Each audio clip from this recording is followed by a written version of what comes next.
Alunos da turma T45, eu retorno aqui com vocês na nossa quinta aula da disciplina Atenção à Segurança do Paciente 2. E hoje nós iremos dar continuidade aí na meta 3, que fala sobre medicação segura.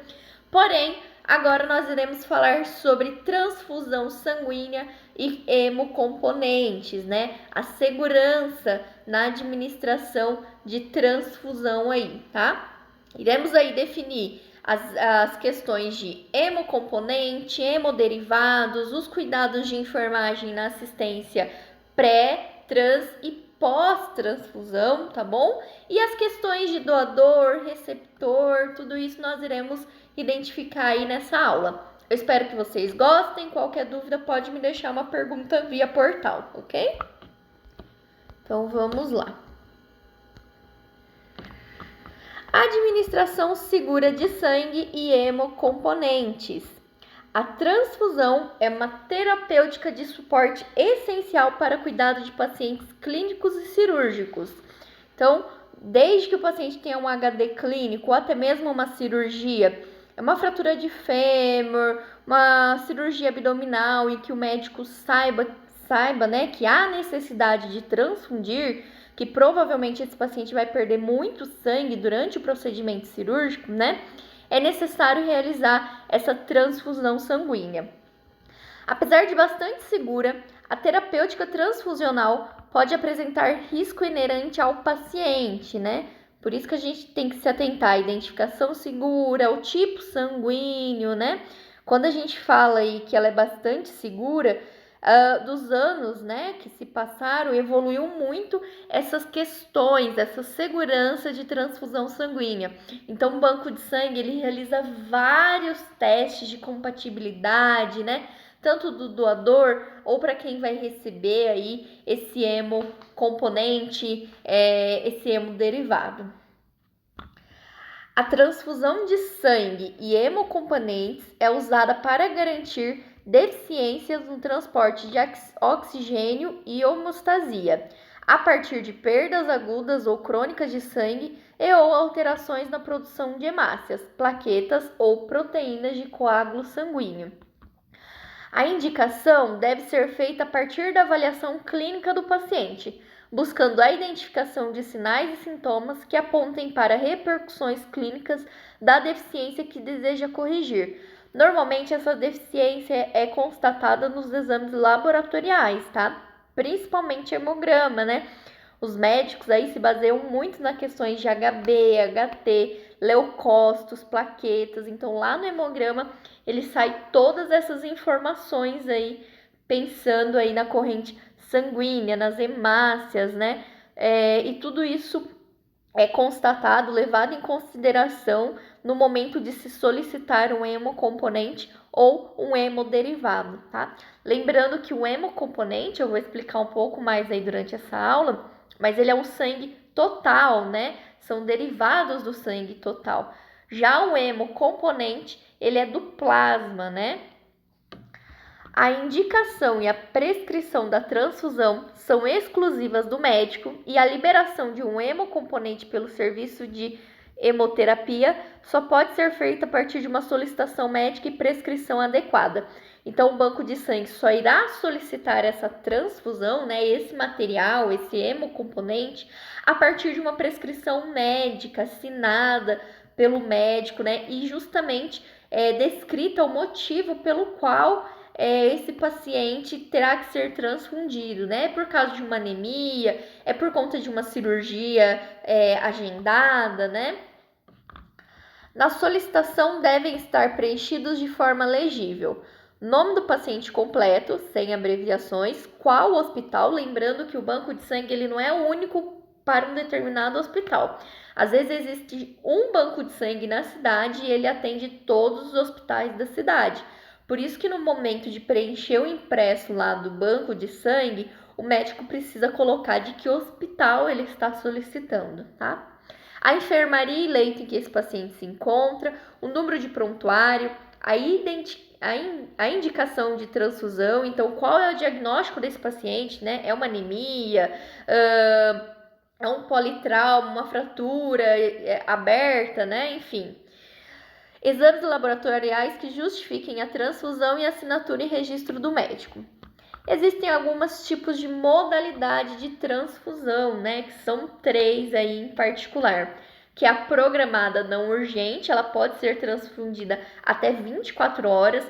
Normalmente, pacientes que vão fazer algum tipo de cirurgia eletiva, em que o médico já saiba que esse paciente pode correr o risco de sangramento, ele solicita aí componentes, né? Hemocomponente, hemodderivado, para uma transfusão programada. De urgência, né? Então, o paciente chegou, foi um paciente que chegou pelo pronto atendimento e aí coletou exames laboratoriais e constatou que lá no hemograma as plaquetas, os leucócitos, ou HB ou HT estavam alterados e aí foi solicitado uma transfusão de urgência, né? Então, o centro, o banco de sangue, ele tem até 3 horas para disponibilizar esse hemocomponente ou hemoconcentrado, tá bom? E nesse período de 3 horas é feita toda a tipagem, tanto do próprio paciente, quanto a compatibilidade com o sangue, o hemocomponente que esse paciente vai receber. E de extrema urgência, que a gente costuma dizer que é o alerta vermelho, né? Quando não há tempo de esperar, né, para teste. Então, não é realizado o teste, né, para tipagem sanguínea.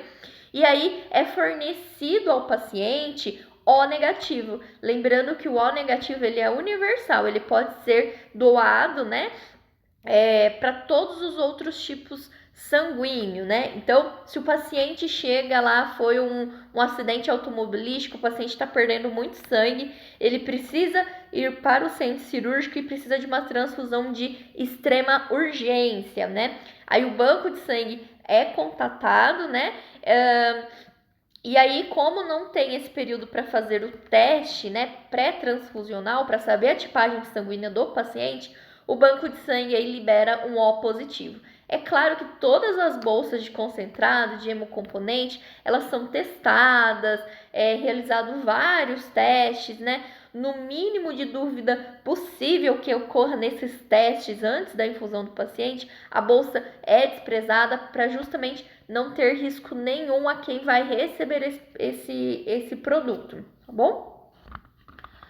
Transfusão em situação de extrema urgência. A liberação do concentrado de hemácia antes do término dos exames pré-transfusionais pode ser feita desde que o quadro clínico do paciente justifique a emergência, isto é, quando o retardo no início da transfusão coloque em risco a vida do paciente. Serão liberados concentrados de hemácia O negativo, quando não houver tempo para tipar o sangue do receptor. O envio da bolsa não implica a interrupção das provas pré-transfusionais, que serão continuadas normalmente. Então, de início, o banco de sangue vai liberar um O negativo para esse caso de extrema urgência, porém, né, enquanto é administrado aí esse concentrado de hemácias que seja, é solicitado os exames para fazer os testes pré-transfusionais, para que nas próximas solicitações, né, se o paciente está de extrema urgência, provavelmente ele vai precisar mais de uma bolsa, né, às vezes 2, 3, 4 aí concentrados de hemácia. E para que nas próximas bolsas, nos próximos materiais, né, o banco de sangue consiga fornecer de acordo com a tipagem do paciente, tá? Coleta das amostras pré-transfusionais. Então, meu paciente chegou lá no meu PA, né, no meu pronto atendimento, no meu pronto socorro, o médico solicitou hemograma e constatou que ele está com quadro de anemia, né? A enfermagem vai fazer a solicitação para o banco de sangue, o médico vai preencher aquele impresso, carimbar, colocar o motivo por qual está solicitando aquele produto e quantas bolsas, né, de hemocomponente, hemoderivado é solicitado para aquele paciente, né? Lembrando que tem as modalidades, né? O banco de sangue vai ter esse tempo, né, para disponibilizar esse material, porém, ele vai contatar a enfermagem de que precisa dos testes, né? Então, é solicitado a coleta de alguns exames laboratoriais para fazer o teste lá no banco de sangue, o teste de tipagem, enfim, de compatibilidade com o produto que esse paciente vai receber. As amostras utilizadas para os testes pré-transfusionais devem ser coletadas para esse fim específico e identificadas no momento da coleta, com os seguintes dados: nome completo do receptor sem abreviação, prontuário, nome de quem coletou a amostra e data da coleta, que é justamente a identificação do próprio tubo, tá? Deve ser coletados um tubo com EDTA e um tubo seco. Esse EDTA, aí no tubinho roxo, ele tem como se fosse um gelzinho dentro, né? É uma substância que nós chamamos aí de EDTA, né? É primordial para o processamento do exame para tipagem sanguínea. É claro que serve para outros exames também. O tempo mínimo para a realização dos testes é de 45 minutos. O objetivo das provas pré-transfusionais é evitar a ocorrência de hemólise imune durante ou após a transfusão. Aí a diferença de hemocomponentes e hemoderivados, né? Como eu falei para vocês, um é do sangue total e o outro vai envolver as questões aí obtidas a partir do plasma, tá? Hemocomponentes são produtos obtidos a partir do sangue total por meio de processos físicos, centrifugação, congelamento, etc. Hemoderivados são produtos obtidos a partir do plasma por meio de processos físico-químicos, geralmente produzidos em escalas industrial, albumina, gama-globulinas, concentrados de fatores de coagulação, entre outros. O concentrado de hemácia é o componente obtido a partir da remoção do plasma sobrenatante de uma unidade de sangue total coletada em sistema fechado de bolsas plásticas, contendo solução anticoagulante.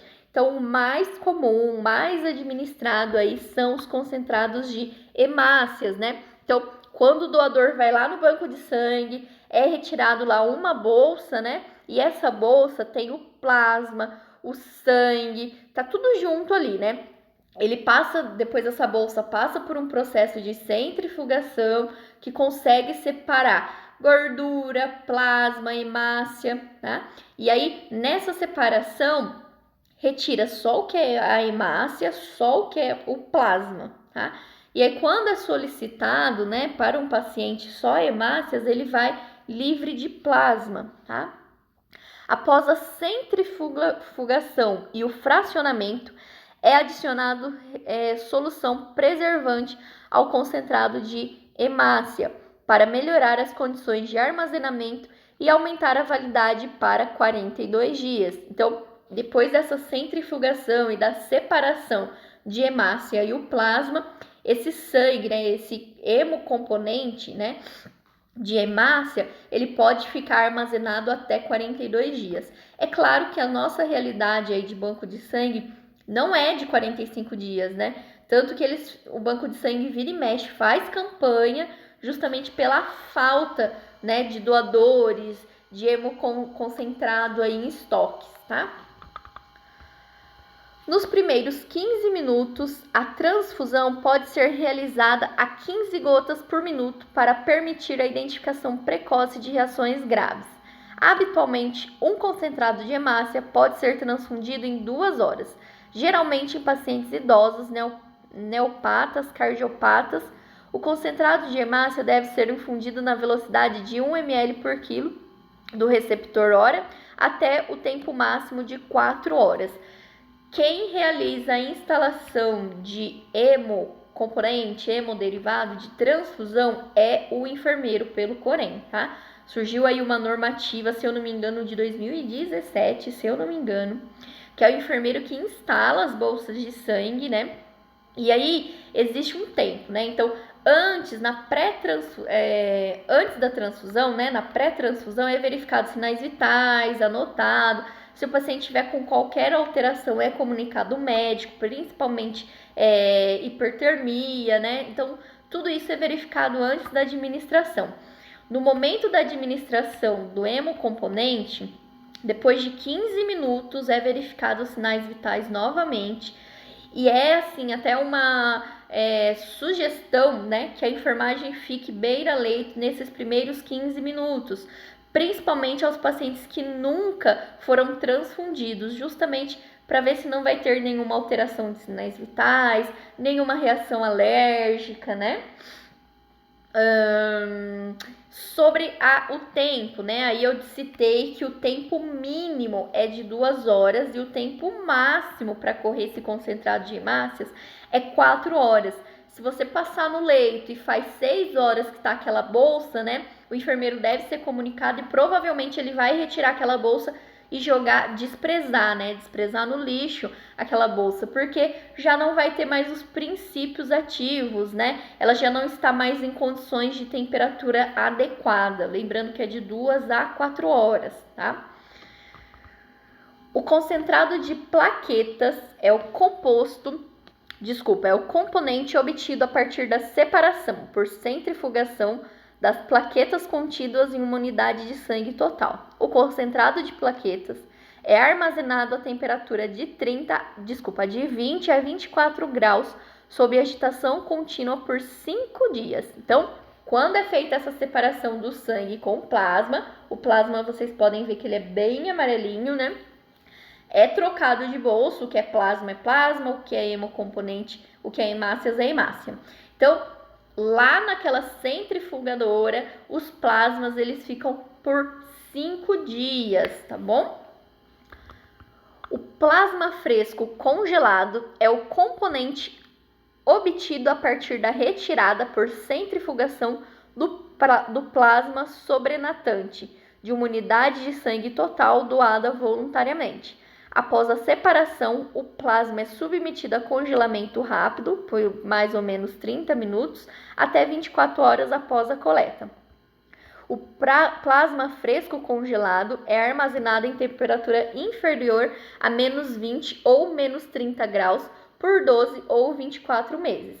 Respectivamente, após esse período, passa a ser denominado plasma comum e pode ser armazenado por mais 4 ou 3 anos, completando o período total de 5 anos armazenados.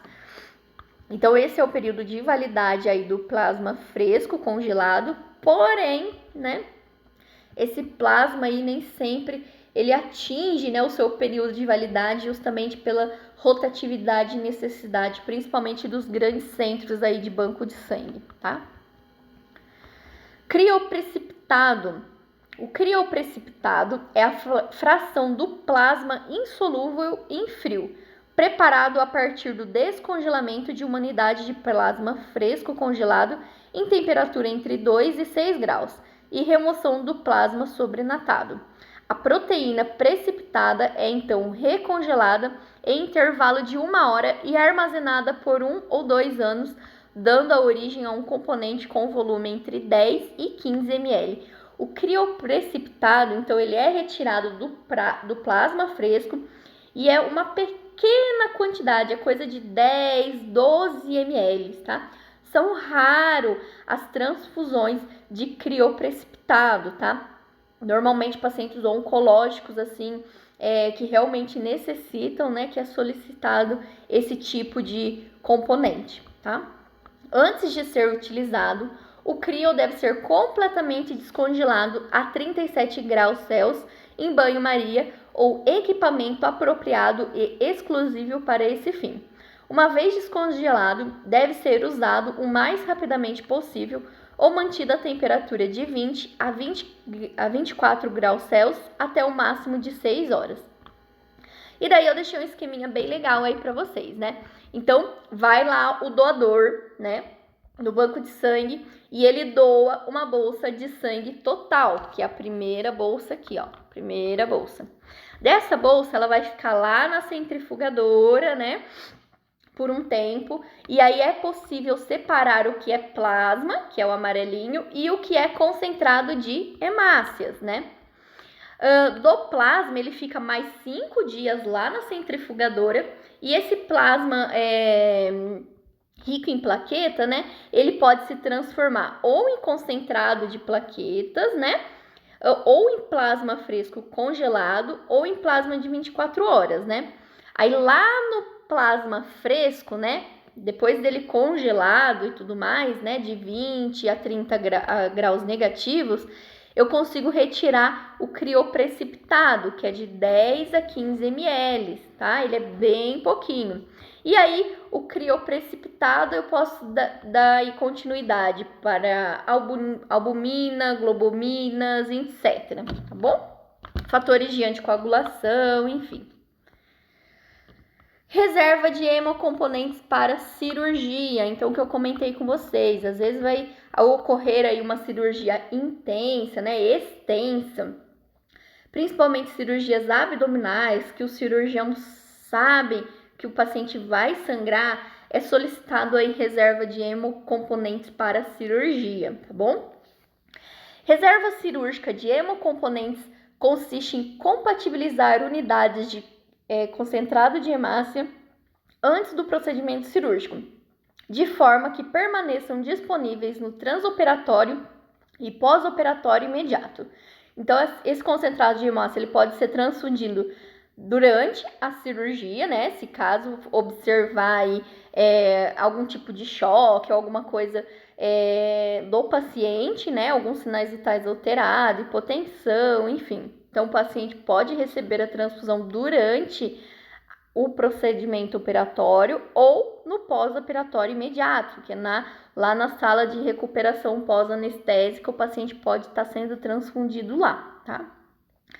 Deve estar relacionada ao potencial de sangramento do procedimento cirúrgico a que o paciente será submetido e, eventualmente, ao risco de sangramento do paciente em função de características clínicas e de particularidades cirúrgicas.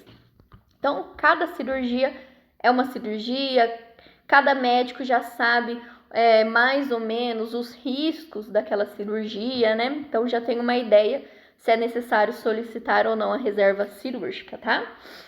Tipos de reações.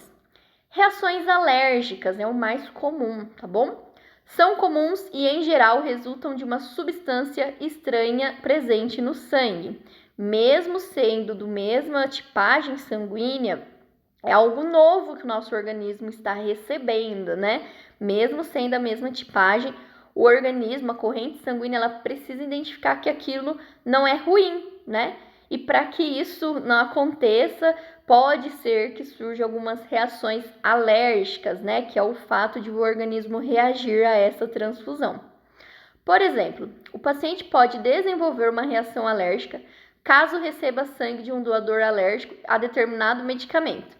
Neste caso, o organismo do doador teria desenvolvido anticorpos contra este medicamento. Os anticorpos infundidos junto com o sangue doado poderiam causar uma reação alérgica ao receptor. Isso é muito bacana também. Já conheci pessoas que não eram alérgicas à dipirona, passaram por um processo aí de transfusão sanguínea, né? Precisaram ser transfundidos.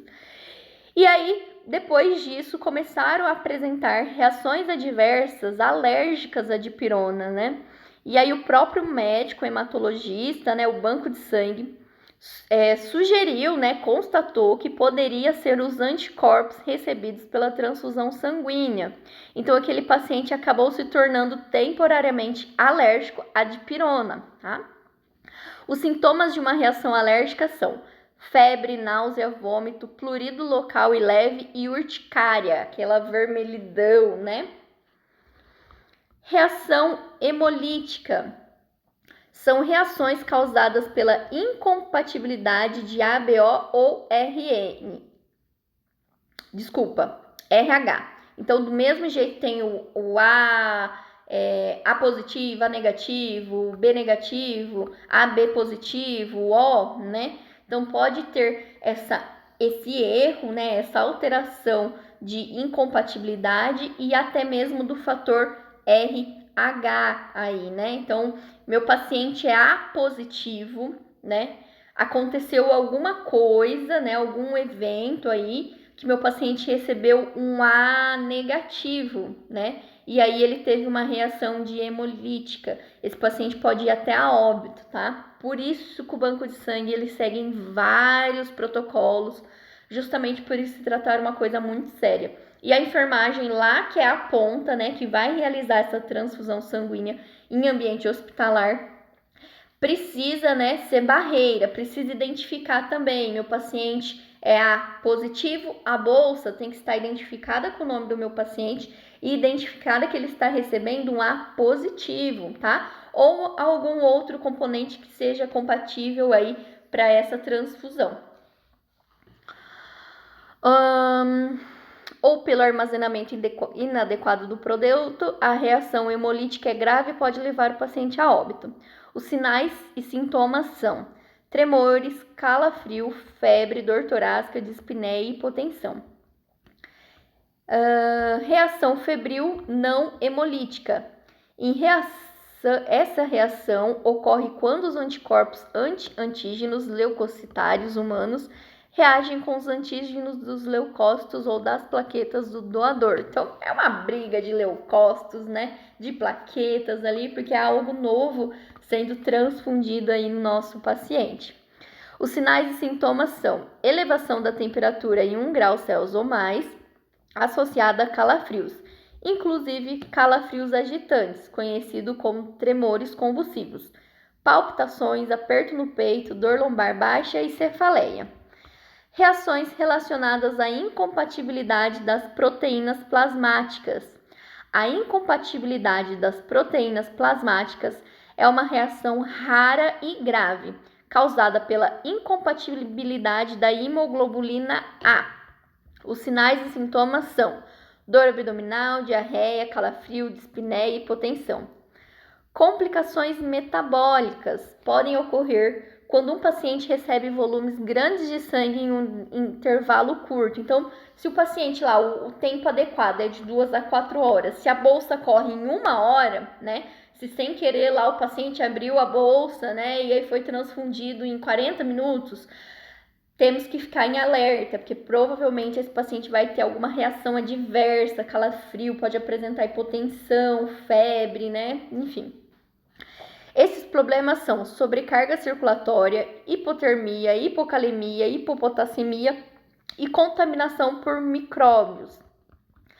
Todas essas reações, todos esses tipos de reações tem que ser notificado ao banco de sangue, tá? Então, se meu paciente apresentou um pico de hipernatremia, né? Um quadro de hipotensão, né? Eu preciso parar essa bolsa, a infusão dessa bolsa, e comunicar o enfermeiro e o médico e o banco de sangue. E, claro, registrar no prontuário do paciente a hora, os sinais vitais, o que foi que alterou, né? Se esse paciente apresentou náusea e vômito, eu preciso registrar tudo, tá? E notificar o banco de sangue, tá? Porque eles que vão nos orientar a desprezar a bolsa, né? Ou às vezes eles vão pedir para que retire a bolsa e envie novamente para o banco de sangue para eles fazerem alguma análise investigativa dessa reação adversa. E é claro que o banco de sangue, ele tem como papel notificar lá no Notivisa, né, os eventos adversos que acontecem aí aos pacientes, né, as reações adversas provindo de hemocomponentes e hemoderivados. Cuidados de enfermagem, né? Verifique os sinais vitais do paciente antes da transfusão, 15 minutos depois e após a conclusão da transfusão. Caso o paciente apresente sibilos, dispneia, rubor ou dor torácica, interrompa a transfusão. Se o paciente apresentar sinais mais graves ou febre baixa, envie a bolsa de sangue e o equipo ao banco de sangue. Monitore os pacientes idosos e cardíacos para sinais de sobrecarga circulatória e insuficiência cardíaca. Nunca se esqueça de anotar cuidadosamente cada etapa da transfusão. Em relatório, deve incluir pelo menos os seguintes itens: nome das enfermeiras que fizeram a identificação do produto e do cliente, tipo de produto administrado, se foi plasma, crioprecipitado, se foi hemocomponente, tá? Se foi hemácias, enfim, tem que estar descrito no prontuário. Seu número de identificação e sua data de validade. Então, cada bolsa, ela tem um número, um código, né, de identificação gerado pelo banco de sangue, tá? Sinais vitais antes, durante e depois da transfusão. Data e hora em que a transfusão começou e terminou. volume total transfundido, incluindo-se soro fisiológico. Resposta do paciente à transfusão, incluindo sinais e sintomas das reações transfusionais, que eu comentei com vocês. Se teve algum tipo de reação, essa reação precisa estar notificada ao banco de sangue e principalmente registrada no prontuário do paciente. Medidas tomadas para evitar ou tratar as reações adversas. Então, também precisa estar lá anotado o que a enfermagem, a equipe médica, a equipe de saúde fez para reverter o quadro clínico do paciente, tá bom? Atenção! Nunca acrescentar medicamentos à bolsa de sangue. Então, o concentrado de hemácia, de plasma, ele não pode ser misturado com soluções fisiológicas, com medicações, tá bom? Nunca administrar um hemodderivado sem conferir a prescrição com o rótulo da bolsa de sangue. Então, a gente tem que fazer os certos, né, de administração segura, também quando se trata aí de hemocomponente e hemoderivados. Não transfundir sangue por mais de 4 horas. Como eu expliquei para vocês, por mais de 4 horas já não tem mais a resolução adequada que queríamos para esse paciente, né? Já não vai ser mais tão efetivo essa bolsa de plasma, de hemácias. Assistência pré-transfusional. Inspecionar o hemocomponente quanto ao aspecto, questão de cor, se tem coágulos, né? E conformidade de rótulo, ver a etiqueta, se a etiqueta estiver rasurada, né? Não iniciar essa transfusão no paciente, entrar em contato com o banco de sangue. Acesso exclusivo e calibroso, tá? Não adianta transfundir um paciente com acesso venoso periférico aí 24, porque a bolsa não vai correr, não vai ser administrado, né? Você vai demorar, o sangue ele é muito concentrado, e aí você vai acabar demorando muito para transfundir esse paciente, e aí vai dar as 4 horas e não foi nem metade da bolsa, tá? Nunca adicionar nenhuma solução ao hemocomponente. Assistência transfusional. Verificar e registrar sinais vitais completos. Anotar o estado clínico do paciente, tempo de duração 4 horas, observação rigorosa ao lado do paciente nos primeiros 15 minutos de transfusão. Como eu falei para vocês, principalmente pacientes que recebem a primeira transfusão, né? É necessário que a enfermagem fique ali beira-leito pelo menos 15 minutos do início, né? Justamente para identificar qualquer tipo de reação adversa com esse paciente. Assistência pós-transfusionais. Verificar e registrar sinais vitais completos, manter a pulsão por pelo menos 30 minutos, porque depois que acabou a infusão desse componente, né, o paciente ainda pode ter algum tipo de reação, né, de algum evento adverso. Então, eu mantenho o acesso, né, justamente pensando em uma possível intercorrência com esse paciente. Orientar os pacientes quanto a eventuais reações nas 24 horas após a transfusão. Proceder os registros obrigatórios. Então, a checagem de algum formulário do banco de sangue, anotação de enfermagem, checagem no prontuário, enfim. Todos os registros hemoterápicos devem ser guardados por 20 anos, né? Os prontuários do paciente físico também, tá bom? Deixei aí para vocês as etapas de doação de sangue, né? Só por curiosidade. Então, normalmente tem uma mobilização de doadores. Quando o banco de sangue está com estoque muito baixo, ele faz campanhas aí na cidade, informando sobre a coleta, né? E até a solicitação de doadores de sangue ao banco de sangue para realização da doação. Aí lá no banco de sangue é realizado toda uma triagem, né? Normalmente ou um enfermeiro ou um biomédico faz uma série de perguntas para esse doador, né? Enfim, aí é realizada a coleta, dessa coleta realiza o fracionamento, desse fracionamento tem a questão dos testes, né? Tanto do doador e até mesmo para quem for receber esse componente, né? Se já tiver destino. O armazenamento, né? Lembra que eu falei para vocês? Alguns ficam lá de 5 a 10 anos, outros ficam lá 42 dias, enfim, tá? E a transfusão propriamente dita, que também vai envolver outras séries de exames laboratoriais, tanto da própria bolsa que será doada, quanto do receptor que irá receber, tá bom? É feita uma série de exames. E aí, só por final aí para vocês, eu deixei essa tabelinha de quem doa para quem recebe de quem. Então, o AB positivo, né? Ele recebe de todo mundo, né? A gente pensa ali, ó, o doador em cima e o receptor aqui do ladinho. O AB, ele recebe de todo mundo. Porém, o AB positivo, ele só pode doar para AB positivo, né? Ele recebe de todo mundo, mas ele só doa para ele mesmo, né? O O negativo, ele recebe de todo mundo, né? Todo mundo que é O negativo, ele pode receber, todos os tipos sanguíneos, eles podem receber o O negativo. Porém, o O negativo, ele só recebe de quem é O negativo, tá?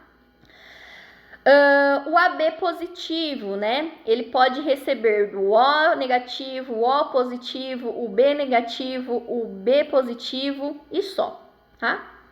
Então, deixei aí para vocês, para quem já sabe aí o tipo sanguíneo, já pode ter uma noção de que tipo sanguíneo vocês podem receber. O meu é A positivo, então eu poderia receber do O negativo, do O positivo, do A negativo e do A positivo. Só desses tipos sanguíneos que eu poderia ser aí transfundida, tá bom? Pessoal, espero que vocês tenham gostado dessa aula. Logo mais aí eu volto com a nossa 6ª aula da disciplina Atenção e Segurança do Paciente 2. Beijinhos para vocês e até mais!